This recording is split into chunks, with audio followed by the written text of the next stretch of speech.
थे ना जो फिर से हो गया। इच्छा वाला ये उसका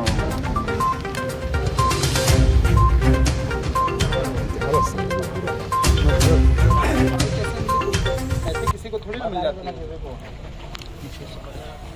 हाँ? जोर से बोलो ना। बचा रहता है स्टॉक में, हाँ, निकाला कैसे बच जाता है स्टॉक में? जैसे पेशेंट को चल रहा है, एक्सपायर हो गया हाँ, तो बचा रहता है तो कितना ml था दवाई? 10 10 ml। तो उसमें तो हम लोग देखे बॉडी में तो 6 निशान था, तो कैसे तुम 6 बार दिए? 3 नीडल है ये तो। टोच रहे थे, नहीं जा रहे थे तो फिर निकाल कर अच्छा, टोच रहे थे, नहीं जा रहा था तो निकाल के फिर टोचना पड़ा।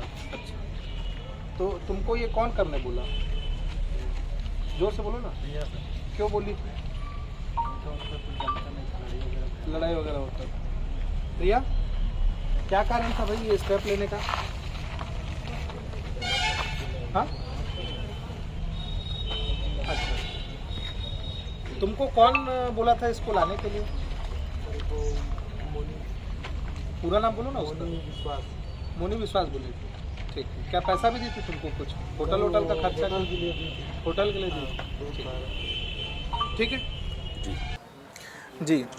जैसा आपको मालूम है कि पिछले 16 जनवरी को हमारे पास थाने में सूचना आई थी कि धर्मजयगढ़ कॉलोनी के एक 33 वर्षीय युवक जिसका नाम राजेश विश्वास है, इनकी संदिग्ध परिस्थितियों में इनकी जो है इनका शव मिला था इनके घर पे।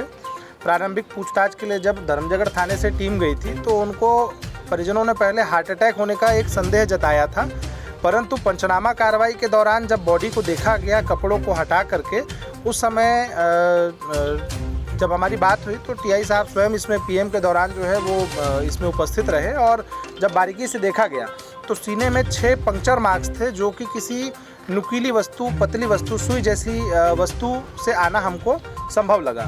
डॉक्टरों ने भी इस चीज़ को जब देखा तो संदेह व्यक्त किया कि ये मामला कुछ और है, हार्ट अटैक नहीं कुछ और हो सकता है। इसके बाद फिर हमने इस मामले में वीडियोग्राफी कराई पोस्टमार्टम की, और पोस्टमार्टम जब किया गया तो देखा गया कि रक्तस्राव काफ़ी ज़्यादा मात्रा में हुआ था हार्ट से। इससे ये स्पष्ट हुआ कि हार्ट में किसी नुकीली वस्तु से वार हुआ है। डॉक्टर ने ये ओपिनियन हमको दिया। प्रथम दृष्टया ही मामला हत्यात्मक प्रवृत्ति का हमको परिलक्षित हो रहा था। 17 तारीख को इनका चूँकि क्रियाक्रम का संस्कार था, 18 को हमने इसकी वाइफ को पहले जो है चूँकि घर में वाइफ और ये थे और हमको जो आसपास के लोगों से जानकारी मिली थी तो उसके हिसाब से वाइफ पे शुरू से ही संदेह था। वाइफ पे संदेह होने के कारण जब उससे पूछताछ के लिए उसको लाया गया, इनके मोबाइल्स की जांच की गई। मोबाइल्स में इन्होंने साक्ष्य छुपाने की दृष्टि से पहले ही काफ़ी सारा डेटा डिलीट कर रखा था। इसीलिए चूँकि एसपी साहब की जानकारी में हमने ये मामला लाया था, इसको लेकर स्थानीय बंग समाज की तरफ से भी काफ़ी अपेक्षाएं थी कि इसकी अच्छे से जांच हो, निष्पक्ष जांच हो। इसलिए मामले की गंभीरता को देखते हुए स्वयं जिले के एसएसपी साहब ने इसमें मुझे मॉनिटरिंग में लगा रखा था। साइबर सेल के लड़के आए हुए थे। इन्होंने जब मोबाइल से डेटा जो है रिकवर करना चालू किया तब ये मामला थोड़ा थोड़ा खुला। थोड़ी देर की पूछताछ जब हुई टेक्निकल बेसिस पे और जो हमारे पास जानकारी थी उसके बेस पे, तो ये महिला ने फिर खुल के हमको बताया। इसने हिकमत अमली से पूछताछ में अपना जुर्म कबूला, इसने घटना का पूरा वृत्तांत बताया। इस मामले में इस महिला के साथ साथ 3 अन्य लोग और शामिल हैं। एक इसकी बेस्ट फ्रेंड ये बोलती है पड़ोस की महिला है जिसका नाम पायल विश्वास है, जो राजेश विश्वास की पत्नी, मृतक की पत्नी जो है प्रिया विश्वास, ये एक मुख्य आरोपी है, ये भी है। चारों मुख्य भूमिका में है, किसी की भी भूमिका कम या ज़्यादा नहीं है, सभी बराबर के इसमें दोषी हैं। इसकी सहेली प्रिया विश्वास, इनका एक पुरुष मित्र है, स्थानीय लड़का है मोइन खान, शेख मोइन, वो भी इसमें शामिल है, 20 वर्षीय युवक है, वो भी इसमें डायरेक्ट रूप से शामिल रहा है। और इनका एक चौथा साथी जो रहा इस पूरे घटनाक्रम में, इस वारदात को अंजाम देने में, उसका नाम फिरिज यादव है। ये मूलतः सारंगढ़ के गोपाल भवना क्षेत्र का रहने वाला है, पर ये नौकरी कर रहा है विगत कई सालों से, 2020 से ये नौकरी कर रहा है बालाजी अस्पताल में, जो मोवा पंडरी में रायपुर में स्थित है। वहाँ पर ये स्टाफ नर्स का काम करता है और ट्रॉमा सेंटर को संभालता है। ट्रॉमा सेंटर में ये काम करता है, इमरजेंसी पेशेंट्स जो आते हैं उनको ये देखता है। तो इन चारों के हमने अभी जो है जो साक्ष्य हमको मिले हैं, जो घटना में इन्होंने प्रयुक्त किए थे सामान वामान, वो सारे साक्ष्यों के साथ में हमने सारे साक्ष्य बरामद किए हैं और इन चारों की डायरेक्ट इसमें भूमिका मिली है। इसीलिए हमने हत्या, साक्ष्य छुपाने और आपराधिक षड्यंत्र की जो सुसंगत धाराएं हैं उनमें अपराध पंजीबद्ध करके अभी हम इनको गिरफ्तार करके न्यायिक रिमांड पर भेज रहे हैं। उसके लिए हम अभी न्यायालय के समक्ष प्रस्तुत कर रहे हैं। एविडेंस के रूप में क्या क्या मिला? जी, इसमें जो डॉक्टर फिरोज यादव है, उसके द्वारा जो इस्तेमाल किए गए सिरिंज थे, जो ग्लव्स थे, वो जो आने का टिकट था कि ये जो धर्मजयगढ़ प्लानिंग करके 14 तारीख को ये आया रायपुर से, उसकी बस की टिकट हमको मिली है। वो सब हमने इसमें डिस्प्ले कर रखा है यहाँ पे। वो टिकट के साथ साथ जिस होटल में वो रुका था, उस होटल में जो फुटेज मिला है, वो फुटेज उसका डीवीआर हमने जब्त किया है। जो पहने हुए कपड़े थे मौके पर के, उसके जो फुटेज में भी स्पष्ट दिख रहा है, उन कपड़ों को भी उससे हमने बरामद किया है। साथ ही साथ इन सभी के मोबाइल्स हमने बरामद किए हैं। बेसिक ये सारे एविडेंस हमने बरामद किए हैं। प्लस जो मोइन खान इसको लेने आया था मोटरसाइकिल से, वो मोटरसाइकिल हमने बरामद की है। घटना जो ये 14 तारीख की मैं आपको बताना चाहूँगा, 14 को ये निकला वहाँ से, रात तक यहाँ आ गया था। रात में जिस होटल में ये रुका था, स्थानीय होटल में, वहाँ पर मोइन खान ने अपने नाम की आईडी दे रखी थी और गेस्ट का नाम फर्जी डाला हुआ था। तो जो मोइन खान है वो स्थानीय धर्मजयगढ़ का लड़का है, उसने अपनी आईडी इस्तेमाल करके अपने संबंधों के आधार पर ऐसे ही गुमराह किया होटल वाले को, लेकिन रुकवाया इसने फिरोज यादव को, जिसका नाम बल्लू भी बोलते हैं, उर्फ क्रिस भी उसका नाम है। तो 14 को आया, 15 को इन्होंने वेट किया।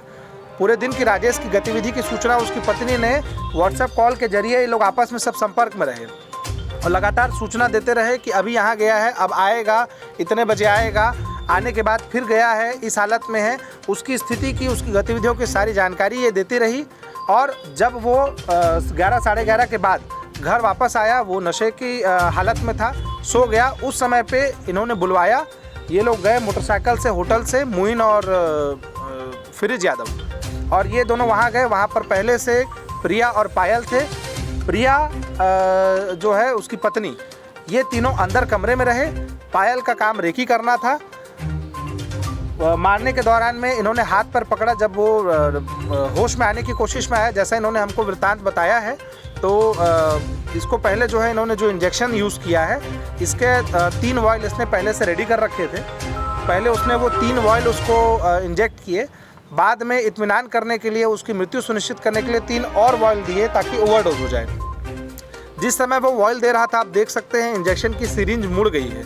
वॉयल देने के दौरान उसके हार्ट को रप्चर कर गया सिरिंज। इसके कारण इंटरनल उसका जो है वो हेमरेज टाइप का हुआ और रक्तस्राव ज़्यादा होने के कारण आंतरिक जो है वो उसका हार्ट भी फेल हो गया। ये लोग वहाँ से भागे नहीं। ये 15 मिनट इन्होंने वहाँ पर इत्मीनान से इत्मीनान किया है, बाकायदा उसकी नब्ज़ चेक की है, नब्ज़ चेक करके वहाँ से निकले हैं। तो ये पूरा प्लान्ड और एक कोल्ड ब्लडेड मर्डर था जो इन चारों ने प्लान करके किया है। सर, मर्डर करने का कारण? जी, जो हमको समझ में आया है, पहले तो इनकी जो मुलाकात है वो मैं आपको बता दूं। अभी लगभग महिला ने जो बताया है, प्रिया ने, उसके हिसाब से करीब 1 साल पहले ये लोग गए थे बालाजी अस्पताल में राजेश का इलाज कराने के लिए। वहाँ ट्रॉमा में ये भर्ती था, करीब 25 दिन के आसपास ये भर्ती रहा। उस दौरान इनकी नज़दीकियाँ बढ़ी। फिरोज यादव, जो अपने आप को डॉक्टर बताता है, एक्चुअल डॉक्टर नहीं है, वो फर्जी है और झोला छाप है, और इसने एक अपना फर्जी क्लिनिक भी खोल रखा है। ये सारी डिटेल्स हम आपको अभी फर्दर शेयर कर देंगे। ये आपस में संपर्क में आए। संपर्क में आने के बाद इनकी बातचीत फ़ोन पे होते रहती थी। जब वो इलाज के लिए जाया करता था तो इनकी मुलाकातें होती थी। ये संपर्क में थे। इसी दौरान जो पड़ोस की मुनी है, उसने भी फिरोज से बात की, उनकी भी आपस में दोस्ती यारी हो गई। तो बेसिकली ये जो घटना को प्लान करने का था, इसमें मुनी की भी, मुनी नाम जो है, जो पायल विश्वास करके लड़की है, इसका भी उतनी ही भूमिका है। जो होटल बुक किया गया उसके लिए जो पैसे ट्रांसफ़र हुए, ये पैसे ट्रांसफ़र करने का काम मुनी ने किया, पायल विश्वास ने किया। उसने मोइन खान को इसके लिए राज़ी किया।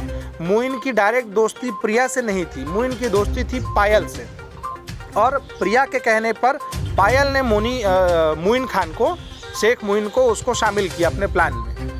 तो बेसिकली ये इस तरह से इनका नेक्सस घूमा।